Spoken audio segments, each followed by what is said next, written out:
This morning, President Biden has begun holding bilateral talks with Israeli leaders in Jerusalem on the second day of his Middle Eastern tour. Today, he met with Israeli Prime Minister Yair Lapid. The two leaders were seated next to each other in front of both nations' flags as they joked and discussed American baseball. President Biden thanked the Prime Minister and also spoke about the importance of Israel being integrated into the region and said the vast majority of Americans are devoted to Israel. Later, the president will participate in the first leaders meeting of the 12U2 group with the leaders of Israel, India, and the United Arab Emirates.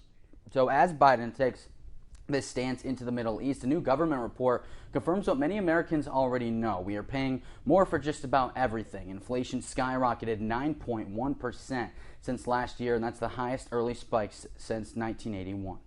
NBC Bree Jackson is in Washington with what Biden administration is saying about these soaring prices. President Biden called inflation unacceptably high. He's traveling in the Middle East and hoping to work with Saudi Arabia to stabilize oil markets and bring down gas prices here at home ahead of midterm elections.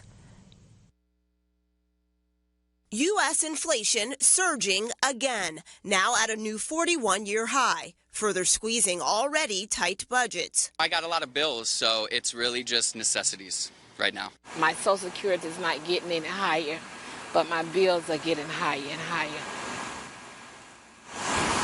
I didn't mean to do this. The cost of housing, electricity, and food all up. Gasoline in June cost nearly 60% more than a year ago.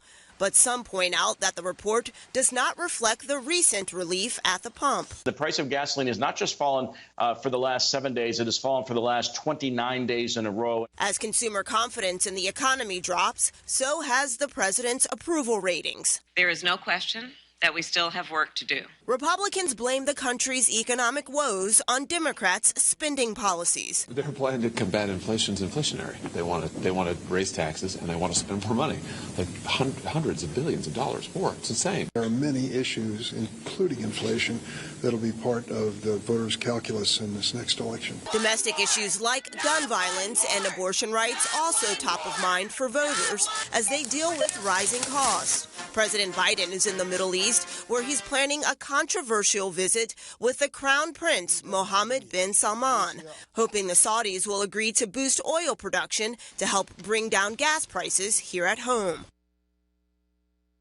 The Federal Reserve is under pressure to help tame the economy and is expected to raise interest rates again later this month.